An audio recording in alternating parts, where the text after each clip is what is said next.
Catatan lain, Saudara, polisi telah menangkap 4 pelaku penculikan dan pembunuhan Kepala Cabang Bank BUMN, Muhammad Ilham Pradipta. Namun hingga kini kasus ini belum terungkap dan masih menjadi teka-teki.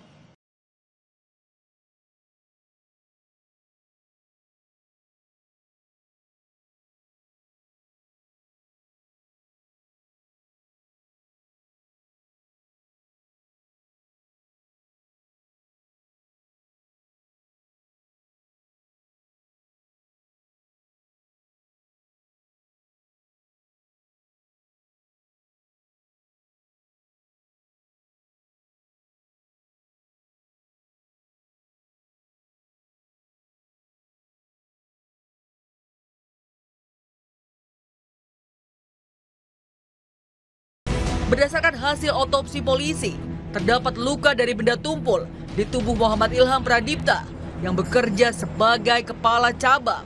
Luka-lukanya bagian dada dan leher. Luka sayatan atau pukulan? Benda tumpul. Berarti penyebab kematiannya akibat benda tumpul, Pak? Betul. Istri Muhammad Ilham Pradipta yakni Puspita Aulia meminta polisi segera mengusut tuntas kasus kematian suaminya, termasuk mengungkap motif pelaku. Puspita juga minta pelaku dijerat hukuman setimpal. Saya ketika pelaku udah ketemu, dihukum setimpal seberat-beratnya, cepat diusut sampai tuntas sih. Cepat nangkep pelaku, terus ketahuan motifnya apa, otaknya apa, karena kan selama ini kita masih bertanya-tanya kok kenapa bisa suami saya yang kata orangnya baik kok bisa diperlakukan tidak baik gitu. Kriminolog Hanifah Hasna menilai kasus penculikan dan pembunuhan Muhammad Ilham Pradipta belum terungkap karena polisi belum menangkap aktor utama kasus ini. Eksekutor atau orang yang berada di lapangan. Biasanya orang-orang dalam organized crime yang melakukan eksekusi itu tidak tahu menahu siapa sebetulnya dalangnya karena komunikasinya berlapis dari otak ke middleman ke eksekutor. Ini yang membuat mungkin polisi kesulitan mencari nama dari otak itu karena berlapis tadi itu. Jadi ini dia bertugas hanya menyelesaikan permasalahan yang ada di lapangan.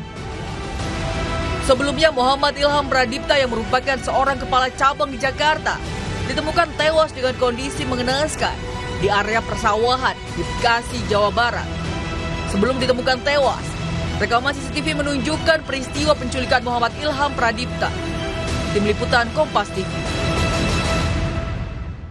Lebih lengkap soal pengusutan kasus pembunuhan Kepala Cabang Bank BUMN, Muhammad Ilham Pradipta. Sudah bergabung bersama kami psikolog forensik Reza Indragiri. Selamat petang Bung Reza, terima kasih sudah bergabung bersama kami di Kompas Petang. Bung Reza, apakah Anda melihat otak pelaku pembunuhan ini bagian dari 4 pelaku yang saat ini sudah ditangkap? Bahwa pihak kepolisian belum melakukan jumpa pers, belum menyatakan bahwa seluruh pelaku sudah ditangkap, itu mengindikasikan bahwa memang paling tidak ada kemungkinan 3 atau 4 klaster pelaku. Yang saya maksud klaster pertama adalah orang yang tanda petik punya hajatan bagi meninggalnya atau bagi disiksanya korban. Klaster kedua adalah eksekutor, yaitu orang-orang yang berhadapan, yang bersentuhan, yang berkonfrontasi secara langsung dengan target. Dan pihak yang ketiga adalah klaster di mana pihak ini yang membangun exit, yang membangun jalan keluar, cleaner, dia membersihkan TKP, dia mencoba untuk menghapus jejak, menghilangkan barang bukti, mempengaruhi saksi, boleh juga melakukan hengki-pengki dengan oknum penegakan hukum dan seterusnya. Nah, perkiraan saya, karena ini merupakan kejahatan yang dilakukan secara terorganisasi atau berkelompok, maka terindikasi masih ada PR berikutnya bagi pihak Polda Metro Jaya, yaitu mencari pihak-pihak pada 2 klaster lainnya. Kalau dari keterangan pendalaman yang dilakukan polisi kepada 4 orang yang sudah ditangkap ini, apakah memungkinkan untuk membuka informasi terkait otak ataupun dalang dari pembunuhan, siapa yang ingin melakukan pembunuhan ini? Hampir bisa kita pastikan bahwa kejahatan yang terorganisasi semacam ini melibatkan sumber daya finansial yang tidak kecil. Karena itu bisa ditelusuri lalu lintas atau transaksi keuangan yang sudah dilakukan oleh 4 orang tersebut, asal muasalnya dari mana. Nah, dengan pemikiran sedemikian rupa, maka sudah barang tentu pihak Polda Metro Jaya bisa menyisir hingga ke titik paling hulu, yaitu menemukan sekali lagi di klaster pertama, yaitu orang yang sungguh-sungguh punya hajatan, punya kepentingan bagi terjadinya peristiwa yang menimpa korban. Bung Reza, kalau kita tahu berdasarkan runutan, ada peristiwa penculikan pada Rabu 20 Agustus, kemudian korban ditemukan tewas pada 21 Agustus atau 1 hari kemudian. Apakah ada grace period yang bisa dikatakan mubazir ketika sudah ada CCTV penculikan nih, tapi akhirnya ditemukan dalam kondisi tewas? Peristiwa ini, terlebih tayangan yang sedang ditayangkan oleh Kompas TV pada detik ini, menunjukkan bahwa keberadaan CCTV ansih belum tentu bisa mencegah terjadinya peristiwa pidana. Yaitu ketika CCTV belum terintegrasi dengan elemen-elemen lainnya guna membangun sebuah sistem pengamanan. Seandainya apa yang tertangkap oleh CCTV itu terintegrasi dengan petugas security yang melakukan pemantauan terhadap rekaman tersebut, maka sudah barang tentu secara real time pada saat itu pula semestinya petugas keamanan di pusat perbelanjaan itu bisa mengambil langkah-langkah guna mencegah mobil agar tidak keluar dari area parkir. Karena itu saya terus terang menyayangkan. Sudah benar bahwa keluarga korban melapor ke pihak kepolisian. Tetapi bukankah sesungguhnya dengan keberadaan rekaman CCTV itu, pihak yang paling pertama yang membuat laporan kepolisian sesungguhnya bukanlah pihak keluarga, melainkan pihak dari security pusat perbelanjaan itu. Sekali lagi, rekaman CCTV sayang beribu sayang tidak dalam kondisi terpantau, sehingga petugas security di tempat tidak mengambil langkah-langkah yang diperlukan untuk memblokir atau memastikan bahwa para pelaku tidak keluar dari TKP tersebut. Bung Reza, tapi kalau melihat kasus ini kan ada penculikan. Apakah memang dari awal korban sudah ditargetkan untuk dalam tanda kutip dibunuh, dihabisi, atau memang ada peristiwa yang tidak terencana sehingga korban meninggal dunia? Peristiwa ini pada satu sisi mengerikan, namun sekaligus pada sisi yang lain mempertontonkan sebuah perencanaan aksi jahat yang sedemikian buruk. Saya katakan mengerikan sekaligus merupakan cerminan sebuah perencanaan kejahatan yang buruk dikarenakan sekali lagi dilakukan di tempat yang terbuka. Yang hitung-hitungan di situ ada sekian banyak saksi, terekam oleh CCTV, ada petugas security, mempersulit para pelaku untuk keluar dari TKP.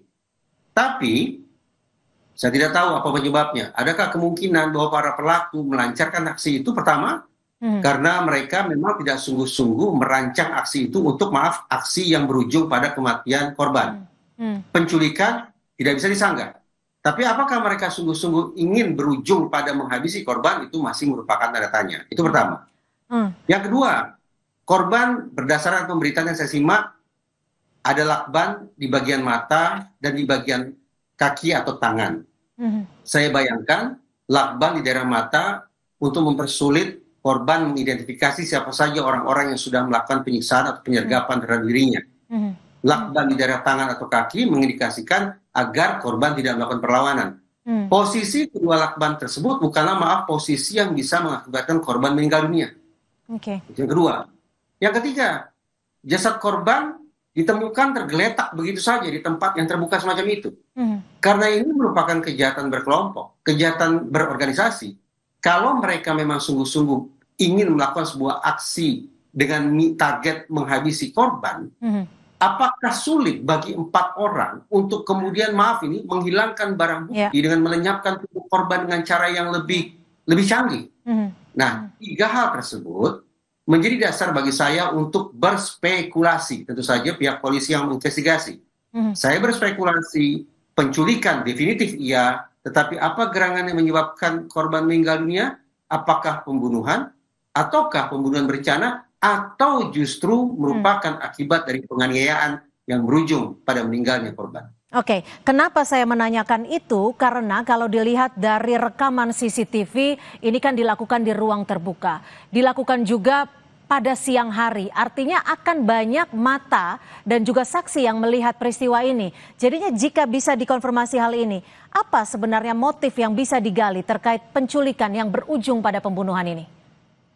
Sekali lagi, untuk kesekian kalinya saya mengatakan di Kompas TV, kalau kita bicara motif kejahatan, kemungkinannya hanya dua, yaitu motif emosional ataukah motif instrumental. Seandainya kita bersepakat ada 3 atau 4 klaster pelaku, maka sudah barang tentu di klaster kedua, yaitu klaster eksekutor, mereka yang berhadapan, bersentuhan, dan berkonfrontasi langsung dengan pelaku, boleh jadi target mereka, sekaligus motif mereka adalah mendapatkan manfaat secara finansial dari aksi jahat yang mereka lakukan. Tapi kalau kita kemudian pindah ke klaster 1, bahkan mungkin juga bisa dikaitkan ke klaster 3, benarkah motif instrumental? Mungkin iya, tetapi jangan lupa ada motif lain, yaitu motif emosional. Bahwa seseorang melakukan aksi kejahatan, baik dengan tangannya sendiri maupun dengan tangan orang lain, sebagai ekspresi adanya perasaan negatif yang dia rasakan terhadap target. Entah itu amarah, kebencian, dendam, cemburu, putus asa, ataupun perasaan-perasaan negatif lainnya. Namun, satu hal juga yang perlu ditinjau.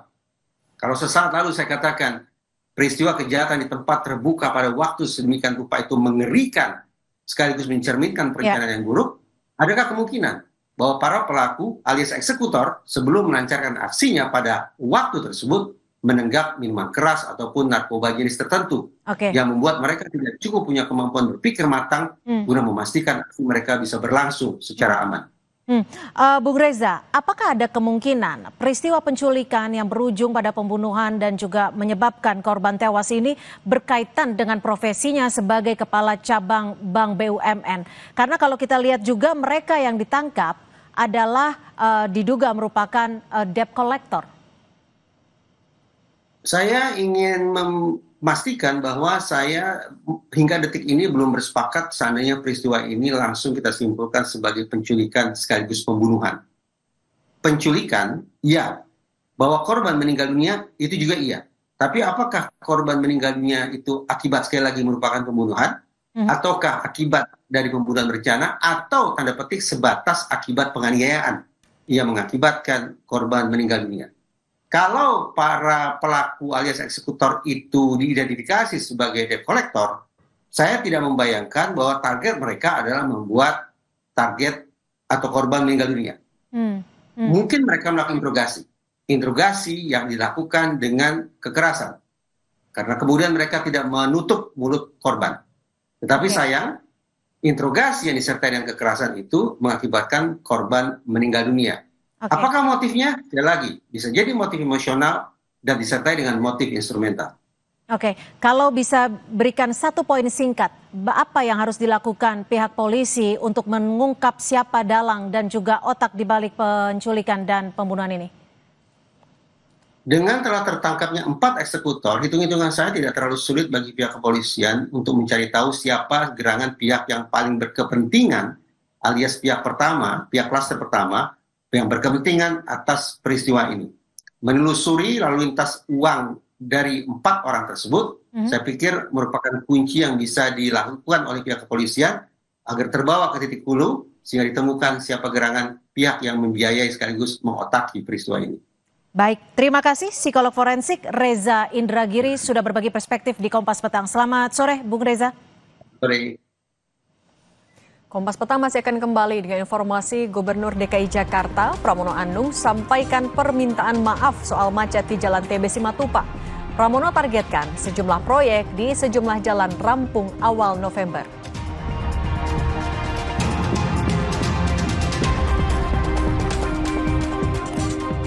Warga Pati akan mengirimkan surat ke KPK agar memproses hukum Bupati Sudewo yang diduga terlibat korupsi di DJKA. Informasinya usai jeda.